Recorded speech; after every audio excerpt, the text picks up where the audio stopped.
दुनिया साहित्य या समाज, जहाँ होती है हर मुद्दे पर बात, विचार है, विमर्श है, हल है, निष्कर्ष है, हर सवाल का हाजिर है जवाब, जिससे जुड़ा है परंपरा संस्कृति, संप्रति संप्रति संप्रति संप्रति।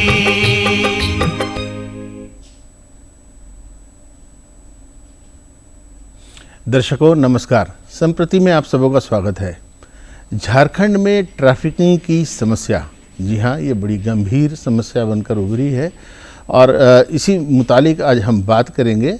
हमारे साथ स्टूडियो में लाइव जुड़ने के लिए श्री प्रसन्न कुमार पाणिग्राही साहब हैं। आप सीबीआई के पूर्व एसपी रहे हैं, उस पद से आप सेवानिवृत्त हुए हैं और अभी एसीबी में सलाहकार हैं। आप अनुसंधानकर्ता हैं और आप ट्रेनर भी हैं। इसके अलावा हमारे साथ आज मैडम आरती भी हैं, ये अधिवक्ता हैं और ह्यूमन ट्रैफिकिंग पर बहुत काम करती हैं। इनका भी नाम बहुत है। तो इन दो लोगों से आज हम चर्चा में जुड़ते हैं, आपसे डायरेक्ट मिलते हैं और बात करते हैं। सबसे पहला सवाल पाणिग्राही साहब आपसे, क्यों आती है ट्रैफिकिंग की समस्या? ट्रैफिकिंग की, ह्यूमन ट्रैफिकिंग की जो बेसिक रीजंस हैं, हाँ। उसमें सबसे पहले आती है कि पेट की भूख या गरीबी है। उसके अलावा कुछ ऐसा है कि लालच या डिसीट या माने छलतापूर्वक लोगों को ले जाया जाता है, काम के बहाने ले जाया जाता है। तो मोस्टली जो है गरीबी या पेट का भूख ही इसका कारण है, जो हमारे राज्य में, झारखंड राज्य में विशेष करके है कि अपॉर्चुनिटी नहीं है, रोजगार का अपॉर्चुनिटी नहीं है, रोजगार के लालच देकर लोगों को ट्रैफिकिंग किया जाता है। ये एक बेसिक रीजन है, इसका एक मूल कारण यही है। जो झारखंड जैसे राज्य, जिसको डोनर राज्य कहा जाता है, मतलब यहाँ से लोगों को जहाँ अपॉर्चुनिटी है वहाँ काम के बहाने उनको ले जाया जाता है, जिसके लिए ऑर्गेनाइज्ड ग्रुप्स या ऑर्गेनाइज्ड गैंग्स काम करते हैं लोगों को देके। तो ये काम की अपॉर्चुनिटी हो या रोजगार की अपॉर्चुनिटी हो, उसके लिए लालच देके यहाँ से लोगों को ले जाया जाता है। मानव तस्करी कह लें, पलायन कह लें, स्त्री, बच्चे छोटे, इनको सबको बाहर भी बेचा जा रहा है, काम के बहाने ले जाया जा रहा है। पाणिग्राही साहब ने यही बताया कि भूख की समस्या है, काम की समस्या है, इसलिए लोग आकर्षित हो जाते हैं। मैडम आरती, आपसे मेरा अगला सवाल यही होगा, बीइंग लेडी, आपको क्या लगता है महिलाएं कैसे चली जा रही हैं यहाँ से बड़ी आसानी से और बाहर भेज दी जा रही हैं काम के लिए?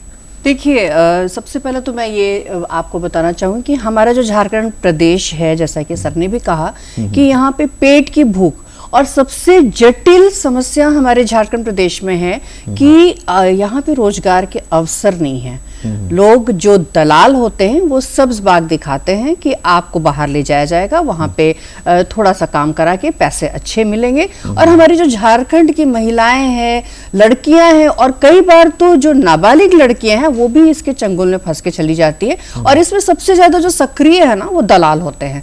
तो मूल कारण तो गरीबी है और यहाँ पे रोजगार के अवसर नहीं है। तो इसे ठीक करने की सबसे ज्यादा जरूरत है। और इसके अलावा अगर एक बहुत बड़ी बात है तो वो है शिक्षा।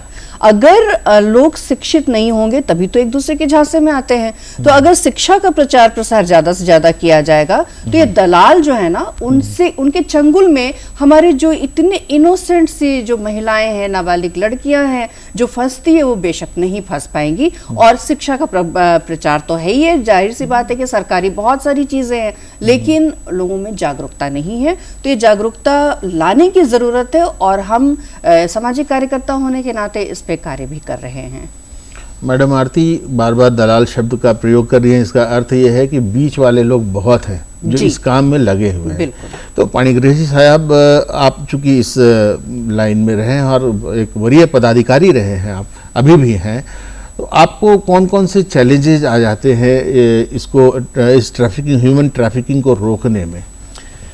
ह्यूमन ट्रैफिकिंग की सबसे बड़ी जो मूल समस्या ये है कि इसको रोकने में या रोकथाम करने में जो है, एक तो है कि जहाँ से लोगों को ले जाया जाता है लालच देकर, वहाँ जो बाकी लोग हैं, परिवार के लोग हैं या समाज में जो लोग हैं, वो भी इस लोभ के बस में आते हैं कि ये रोजगार का अपॉर्चुनिटी मिलेगा, अवसर मिलेगा, तो इसको जाना चाहिए। हम खाली महिलाओं की बात नहीं है, इवन पुरुष जो बंधुआ मजदूर होते हैं, बॉन्डेड लेबर, उनको भी ट्रैफिकिंग होता है और उनको ले जाया जाता है कहीं काम के बहाने, उनको वहाँ रखा जाता है, वो रहने का कंडीशन ठीक नहीं है, उनकी तनख्वाह नहीं मिलती है या उनकी मजदूरी नहीं मिलती है, उनको ऐसा कंडीशन में रखा जाता है, जो बाद में फिर इंफॉर्मेशन आती है तो एजेंसीज रेस्क्यू करते हैं। तो पहला है कि इसमें इंटेलिजेंस गैदरिंग या इंफॉर्मेशन गैदरिंग की एक व्यवस्था जो है, जैसे पुलिसिंग की सिस्टम में जो लोएस्ट पायदान पे है, चौकीदार है गांव में, उनके माध्यम से खबर आनी चाहिए, या लोकल जो बाकी रिस्पॉन्सिबल लोग हैं, मुखिया हैं, उनके माध्यम से खबर आनी चाहिए। तो एक है कि हमारे इस राज्य में बहुत सारे ऐसे एरियाज आप देखेंगे कि जहाँ से ये ट्रैफिकिंग की समस्या है, तो पिछले कुछ दशकों से यहाँ नक्सलिज्म की भी समस्या रही, जो पेनिट्रेशन इनसाइड द विलेज, जो हमारी इंटेलिजेंस व्यवस्था थी, उससे लोगों को खबर आना या पुलिस की मूवमेंट या पुलिस का उस एरिया में ऑपरेट करना भी काफ़ी डिफ़िकल्ट होती थी, जो अभी इस सरकार, राज्य एवं केंद्र सरकार के एक्शन से काफ़ी हद तक ये समस्या, नक्सलिज्म की समस्या सुधरने लगी है।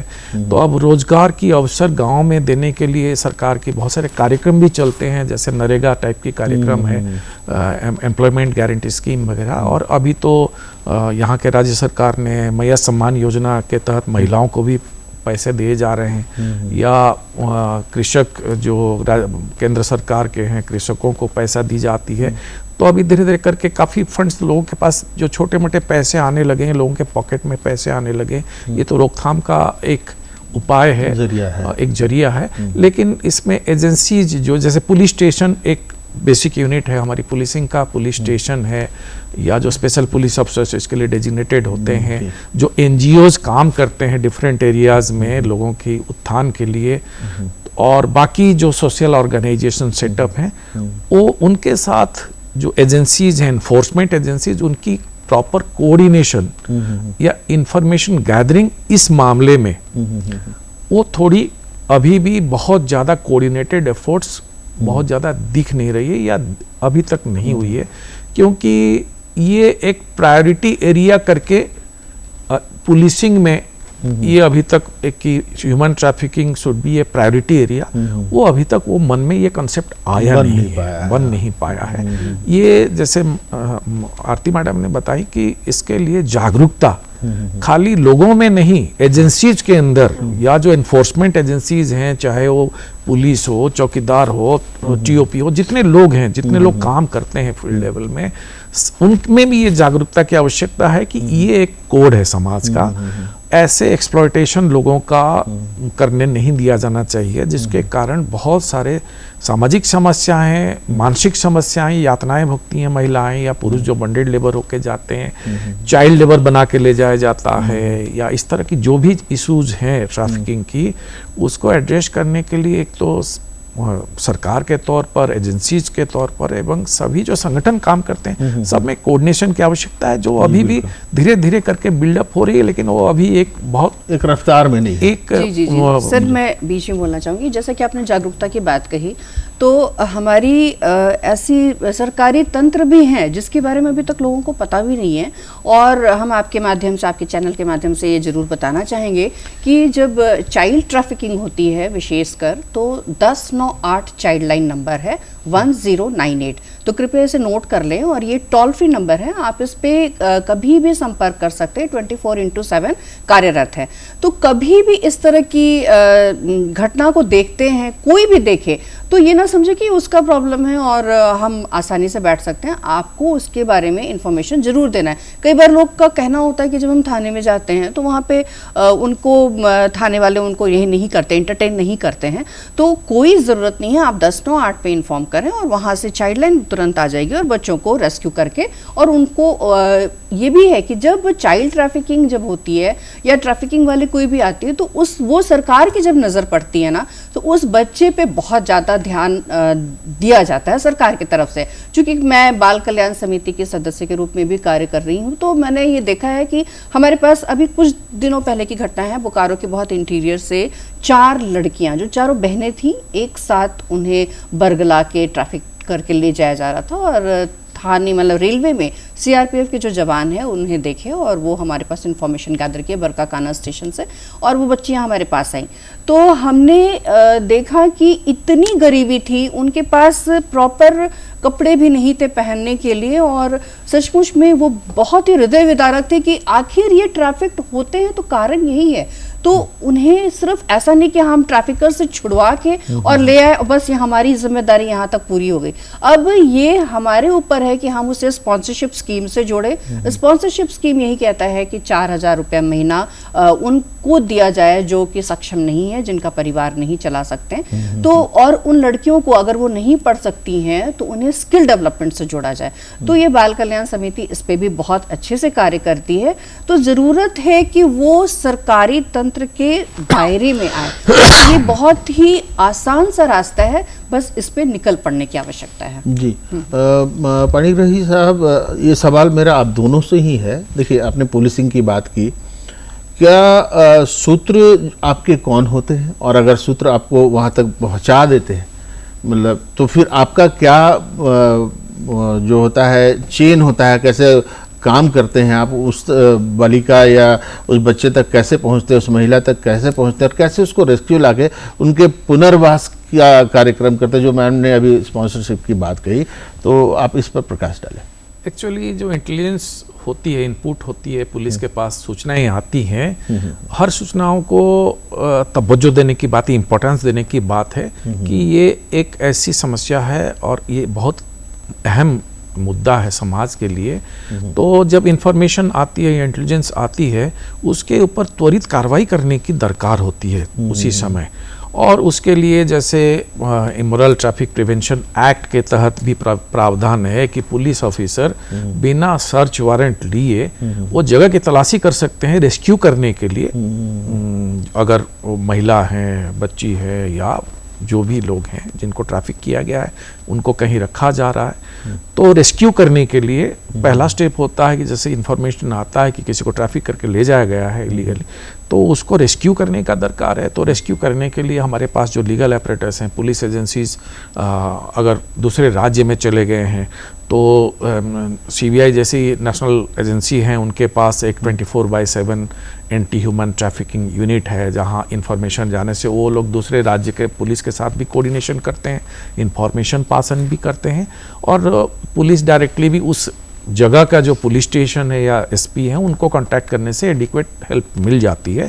तो पहला है कि कानूनी ये है कि भाई हमें तो बिना सर्च वारंट का उस जगह को सर्च करके हम रेस्क्यू करेंगे। उसके बाद जो है हम एसोसिएट करेंगे कोई एनजीओ जैसे बाल कल्याण समिति टाइप के हैं या जो भी एनजीओ इसमें काम करते हैं, उसको ले आके उसको पहले तो उसको रखना होगा, प्रोटेक्टिव होम्स टाइप के हैं उसमें रखने का दरकार है। उसके बाद उसकी रिहेबिलिटेशन की दरकार है। उसके बाद उसको जो है फिर मेन स्ट्रीम में कैसे लाया जाएगा, मुख्य धारा में, जैसे मैडम ने बताया कि उनकी स्किल डेवलपमेंट हो, उनकी फाइनेंशियल असिस्टेंस हो, और साइकोलॉजिकल काउंसलिंग हो। अगर ट्रॉमा में है, काफ़ी ऐसे मेंटल ट्रॉमा में है, उनको यातनाएं दी गई हैं, तो उनको उससे उभरने के लिए साइकोलॉजिकल काउंसलिंग की भी दरकार है। तो काउंसलर प्रोवाइड करना, ये सारे जो हैं जो हमारे पुलिस एजेंसीज हैं, साथ में कोर्ट के पास ऐसी पावर है कि वो डायरेक्शन दे सकते हैं उसको कितना दिन उसको प्रोटेक्टिव होम में रखा जाएगा,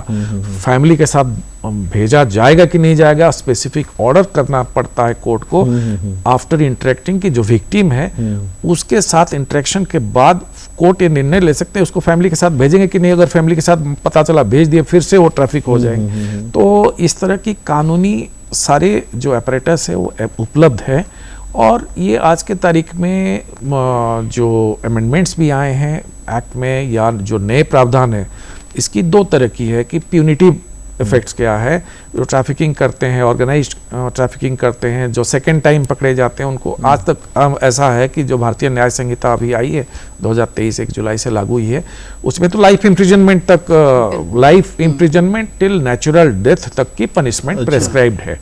तो इस वजह से जो है केवल हमें जो है, जैसे पुलिस एजेंसी हैं, उनको प्रॉपर एविडेंस गैदरिंग करके सारे गवाहों का बयानात वगैरह लेके उसको कोर्ट के समक्ष देना है, ताकि दोषियों को सजा मिल सके, जो एक डिटरेंट इफेक्ट होता है। लेकिन खाली वो नहीं है, जो विक्टिम को रेस्क्यू किया जाएगा उसकी रिहेबिलिटेशन और मेन स्ट्रीम मुख्य धारा में कैसे शामिल हो समाज के, वो काम करने का बहुत ही बड़ा आवश्यकता है। इसके ऊपर अभी काम हो रही है, एनजीओज हैं, सरकार है, तो सभी लोग मिलकर ये काम करने का दरकार है। मैडम, आप समाज सेविका के रूप में हम लोगों को बताएं, ताकि अगर हमारा कार्यक्रम हमारे दर्शक अभी जो देख रहे हैं और जो इस मामले में गुजर रहे हों, वो आपसे जरूर मदद ले सके। जी बिल्कुल, एक वाक्य याद आता है, मैं आपको ये बताना चाहूँगी कि 2005 की बात है, और उस वक्त हमारी जो सामाजिक कार्यकर्ता दिल्ली से 4 लड़कियों को छुड़ा कर लाई थी, और वहीं धुरवा के पास उनका घर था। तो बड़ा अच्छे से हम लोग खोज करके उनके घर तक पहुंचे,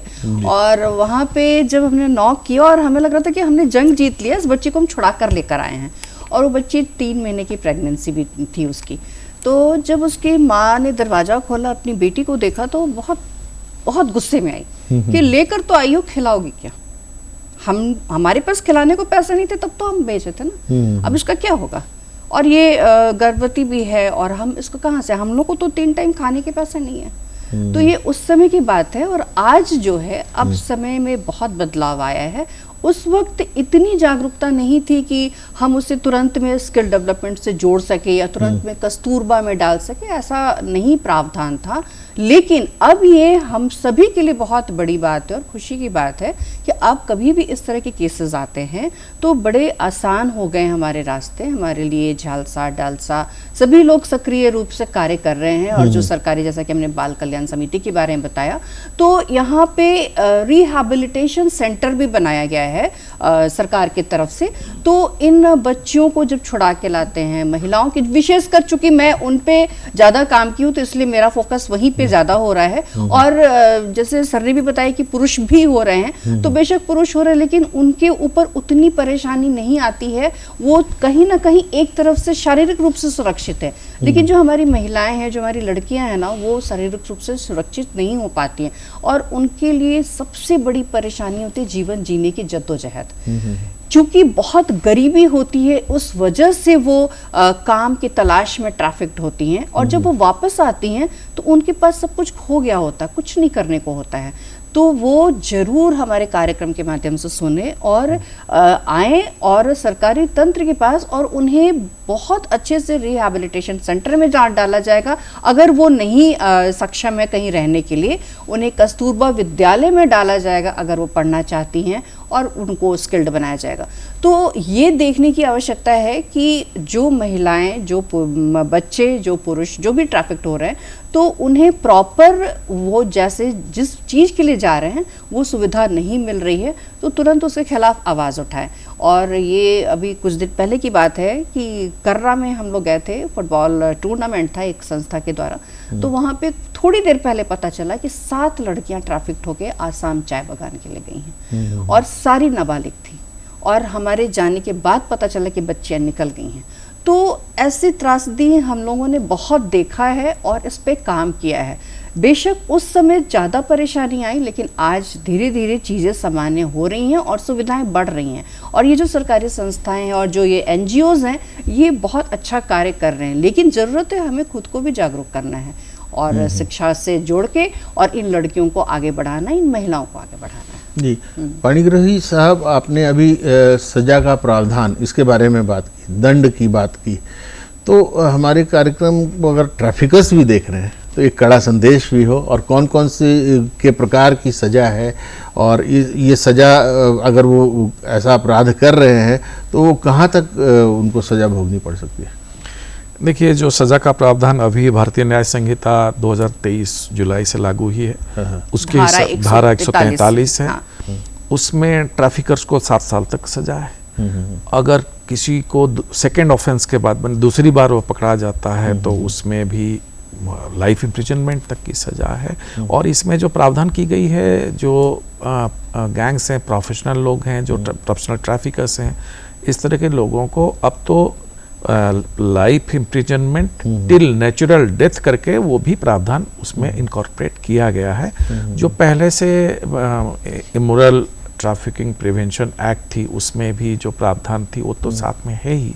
उसके अलावा ये है बॉन्डेड लेबर एक्ट है, उसके साथ पोक्सो है, पोक्सो के तहत भी प्रावधान है। पोक्सो में काफ़ी स्ट्रिंजेंट एक्शंस हो सकता है, तो त्वरित न्याय मिलता है। त्वरित उसमें जो है गिरफ्तारी हो, बेल नहीं देने का जो प्रावधान हो, ये सब जो कानूनी व्यवस्था अभी काफ़ी पहले से सुधर गया। जो माइनर बच्चियां हैं उनके साथ अगर इस तरह की ऑफेंस होता है सेक्सुअल ट्रैफिकिंग के लिए, तो उस तरह की जो है पोक्सो, जो पुलिस अफसर्स हैं उनको एजुकेट किया जा रहा है कि इसमें पोक्सो का इन्वोक करे, धाराएं लगाएं। अब बीएनएस में ऐसी प्रावधान है कि बीएनएस लगेगा।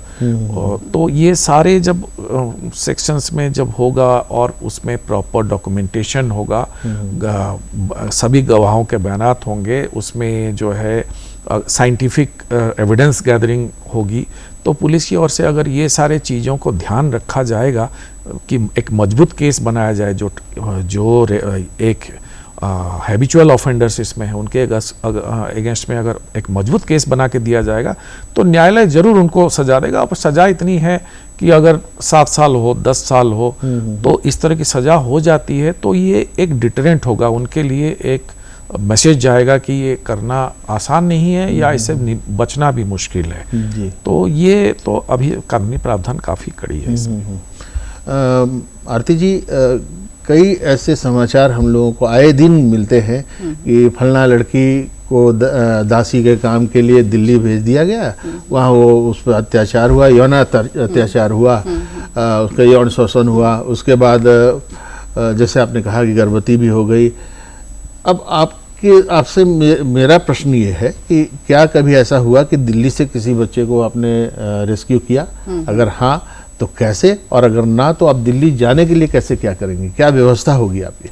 देखिए, इसके पहले तो मैं एक बात बता दूं कि जो हमारे राज्य में बाल विवाह होते हैं ना, वो भी उसके भी तार कहीं ना कहीं ट्रैफिकिंग से जुड़े हुए हैं। और बाल विवाह करके लड़कियों को ये सब्ज बाग दिखाया जाता है कि तुम्हारी शादी बहुत अच्छी जगह हो रही है। अभी कुछ दिन पहले का वाकया है कि हमारे पास आई थी, कोटा जाने वाली थी लड़की 13 साल की थी, और वो पूरी तरह से सजे मंडप से उठा के हमारे चाइल्ड लाइन वर्कर्स लेकर आए थे उसे, और वो बहुत रो रही थी कि मेरी शादी होनी है, आप लोग मुझे यहाँ क्यों लेकर आए। वो किसी की नहीं सुन रही थी। जब मैंने उनकी काउंसलिंग की तो फिर उससे बात की, धीरे धीरे उसको समझाया कि तुम्हारे साथ क्या हो सकता है।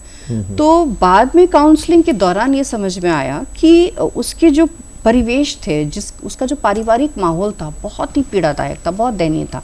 तो वहाँ पे वो एक प्लास्टिक के झोपड़ी टाइप का अपने नाना नानी के साथ रह रही थी। पिता अलग किसी के साथ चले गए थे, माँ अलग किसी के साथ चली गई थी, वॉशरूम तक घर में नहीं था। तो उसने यही कहा कि दीदी मेरी शादी होगी तो कम से कम एक बाथरूम तो होगा, एक छत तो होगा, तो सोना का ये मिलेगा, वो सारी चीज़ें थी। तो ये उसको ये पता नहीं था कि बाल विवाह के रूप में उसे कहाँ ले जाया जा रहा है, कहाँ बिठाया जाएगा। तो ये तो पहली बात है। तो हम लोगों ने उसे बहुत अच्छे से सॉल्व किया और आज वो बच्ची अच्छे से पढ़ रही है कस्तूरबा में। लेकिन आपका जो सवाल है कि दिल्ली में, तो देखिए बहुत सारी सामाजिक संस्थाएं, अब मैं कैलाश सत्यार्थी, दिल्ली नहीं, बहुत सारे हर जगह कैलाश सत्यार्थी फाउंडेशन की मैं जरूर बात करूंगी कि वो काफ़ी अच्छा काम कर रही है। और वहाँ पे हमारे जो सामाजिक कार्यकर्ता हैं, हमारे जो फील्ड वर्कर्स हैं, वो टाइम टू टाइम हमेशा अपना ध्यान रखती है और उन्हें समझ में आता है, क्योंकि जो बीच की जो तार है ना, वो दलाल हैं, वो कहाँ जा रही हैं वो उसका रखती हैं ख्याल, और वहाँ पे जाती हैं और लड़कियों को लेकर आती हैं। और लड़कियाँ जब आती हैं तो उस वक्त हमें ये देखना होता है कि उनका जो मानसिक, वो किस दौर से गुजर रही हैं, उसको देखते हुए हम उन्हें छुड़वाते हैं और फिर उससे मुख्य धारा से जोड़ते हैं। तो चीज़ें आसान हैं, लेकिन ज़रूरत है बस ये कि आपको बहुत ही सतर्क होकर कार्य करना है। और अगर आप कार्य करते हैं तो बेशक सफलता मिलती है, और हम लोगों को बहुत सफलता मिली है, और हम यही चाहेंगे कि बाकी लोग भी इस पर सक्रियता से काम करें। जी पाणिग्राही साहब, जबरन मजदूरी करा लेना या भीख मंगवाना बच्चों से, क्या ये भी ह्यूमन ट्रैफिकिंग के अंतर्गत आता है? बिल्कुल आता है। और अगर आता है तो आपके समक्ष कोई ऐसा मामला आया हो, आप हमारे दर्शकों से साझा करना चाहें तो उनको भी पता चले। मामला एक्चुअली सीबीआई एक नेशनल इन्वेस्टिगेटिंग एजेंसी है। मोस्टली जो स्टेट एजेंसीज हैं वो इस तरह की केसेस हैंडल करते हैं, लेकिन ऐसा है कि जो इंटरनेशनल ह्यूमन ट्रैफिकिंग होता है उस तरह के मैटर्स वो सीबीआई के पास आती है। अभी आप देखे होंगे जैसे डंकी रूट से जो लोगों को यूएस में ले जाया गया था, यूएस से डिपोर्ट होके आए हैं, अब वो अपने सर्वस्व बेच के यहाँ से चले गए थे, लेकिन वो विलिंगली गए थे। दे वर विलिंग पार्टनर्स कि वो ट्रैफिक होने को तैयार थे, इसलिए कि उनको अपॉर्चुनिटी दिख रहा था। और उनको जो ट्रैफिकर्स थे उनको कहा कि हम आपको अमेरिका में वहाँ ले जाएंगे, आपको किसी भी रूट से हम लेके जाएंगे, वीज़ा नहीं हो तो कोई बात नहीं। तो ये जो है एक तो ये हो गया कि विलिंग एस्पेक्ट है, लेकिन जो छोटे बच्चे हैं उनको माँ बाप भेज देते हैं कि वो रोजगार मिल जाएगा, वो कहीं भी काम कर लेगा, एक वो एस्पेक्ट है। वो चाइल्ड ट्रैफिकिंग है, चाइल्ड लेबर एक्ट है। उसके अलावा ऑर्गन ट्रेड के लिए इस्तेमाल होता है ना, प्रोहिबिशन, मतलब आप किसी को बच्चा को ले गए और उसका पता चला कि कहीं वो जानता भी नहीं है, उसको पैसा देने के माँ बाप को पैसा दे दिया गया और ले गया और उसकी किडनी निकाल के वो किसी को दे दिया, तो ऑर्गन ट्रेड में भी इसमें खतरा रहता है, बच्चों की जान तक खतरा रहता है। तो ये सारे एस्पेक्ट्स में जो है स्ट्रिंजेंट लॉज हैं, और इसमें खास करके ऑर्गन ट्रेड में पुलिस भी काफ़ी संजीदगी से काम करती है, काफ़ी सेंसिटिव हैं, ऐसा है। तो सीबीआई में ऐसे केसेस जो इंटरनेशनल ट्रैफिकिंग के लिए होता है वो सीबीआई कोऑर्डिनेट करती है और काम करती है, लेकिन स्टेट एजेंसीज के पास जो होता है केसेस, उस तरह की केसेस आती रहती है। वक्त है बहुत ही कम और बड़ा काम है। वन लाइनर, सिर्फ एक लाइन में अपना संदेश, और आप भी एक लाइन में अपना संदेश जल्दी से हमारे दर्शकों को। जी, हम यही कहना चाहेंगे कि आप सतर्क रहें, जागरूक रहें और शिक्षा का प्रचार प्रसार हो और शिक्षित अपने आप को करें, किसी के बहकावे में ना आए। साहब, आप शिक्षा, जैसे मैडम ने कहा, उसके अलावा सारे जो एजेंसीज हैं, इन्फोर्समेंट एजेंसीज, एनजीओज, सरकार, ये कोऑर्डिनेशन में काम करेंगे तो बहुत दूर नहीं है जो इसके से मुक्ति मिलेगी हमें। तो दर्शकों, देखा, लालच में आना नहीं है, शिक्षित होना है, स्वयं पर भरोसा करना है, कहीं बाहर नहीं जाना है, आपके लिए यहाँ व्यवस्था है। इसी बात के साथ आज हम आपसे विदाई लेते हैं, फिर मिलेंगे अगले सप्ताह। तब तक के लिए नमस्कार। नमस्कार।